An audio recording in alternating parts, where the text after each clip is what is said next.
വൈകുന്നേരം അമ്മ വന്നപ്പോഴത്തേക്ക് മീനൊക്കെ വാങ്ങിച്ചിട്ട് വന്നിട്ടുണ്ടായിരുന്നേ. ഹൈത്തിൽ ഇറങ്ങിയിട്ട് ഞാൻ അമ്മയടുത്ത് പറഞ്ഞിട്ടുണ്ടായിരുന്നു, നാളെ പോയി വാങ്ങിക്കാൻ സമയം കിട്ടത്തില്ല, ഇന്ന് വരുവാണെങ്കിൽ കാണുവാണെങ്കിൽ വാങ്ങിച്ചിട്ട് വരണേ. നല്ല മീനായിരുന്നു കേട്ടോ, നല്ല പച്ച മീനായിരുന്നു, അയിലയും പിന്നെ മത്തിയായിരുന്നു.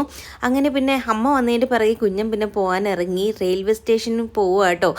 ചിറ്റയൊക്കെ വരുന്നുണ്ട്, അവരെ വിളിച്ചിട്ട് വരാൻ വേണ്ടിയിട്ട് അങ്ങനെ പോവുകയാണ്. അവർ വരുന്ന ടൈമായപ്പം വിളിച്ചിട്ടുണ്ടായിരുന്നു. അതിന് പോയതിന് ശേഷം പിന്നെ അതാ മിച്ചറൊക്കെ അമ്മ വന്നപ്പോൾ വാങ്ങിച്ചിട്ട് വന്നിട്ടുണ്ടായിരുന്നു. അതൊക്കെ തട്ടിയിട്ടുണ്ട് നിന്നപ്പോഴത്തേക്ക് ഇത് അവരിങ്ങി വന്നിട്ടുണ്ടായിരുന്നു. ഞാൻ പ്രഗ്നൻ്റ് ആകുന്ന ആ സമയത്ത് വന്നിട്ട് പോയ കേട്ടോ. ആ സമയത്ത് എനിക്ക് വയറൊന്നും ഇല്ലായിരുന്നല്ലോ. അതിനുശേഷം പിന്നെ ഇപ്പോഴാണ് കേട്ടോ വരുന്നത്. വയറൊക്കെ കണ്ടപ്പോഴത്തേക്ക് ചിറ്റയ്ക്ക് ഭയങ്കര സന്തോഷമായിരുന്നു. പിന്നെ അനിയത്തിയും ചേട്ടത്തെയും കൊണ്ട് സൗന്ദര്യപ്പണക്കാണ്, അങ്ങോട്ടും ഇങ്ങോട്ടും ഓരോന്ന് ചോദിച്ചോണ്ട് നിൽക്കുകയായിരുന്നു. പിന്നെ ഉസ്ക കൊണ്ടുവന്നിട്ടുണ്ടായിരുന്നേ. അടിപൊളി ടേസ്റ്റാണ് കേട്ടോ ചിറ്റി ഉണ്ടാക്കുന്ന ഫുഡൊക്കെ, ഭയങ്കര ഇഷ്ടമാണ് എനിക്ക്.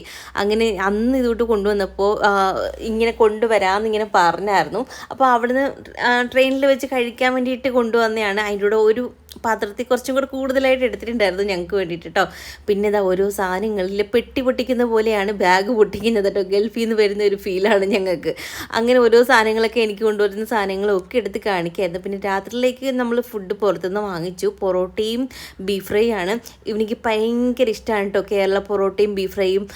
അവിടുത്തെ പൊറോട്ടയ്ക്ക് കുഞ്ഞു പൊറോട്ടയാണ്, പക്ഷേ ഇവിടുത്തെ അടിപൊളിയാണ് കേട്ടോ. ഞാൻ പക്ഷേ ചോറാണ് കഴിച്ചത്, അടിപൊളി ടേസ്റ്റാണ് കേട്ടോ.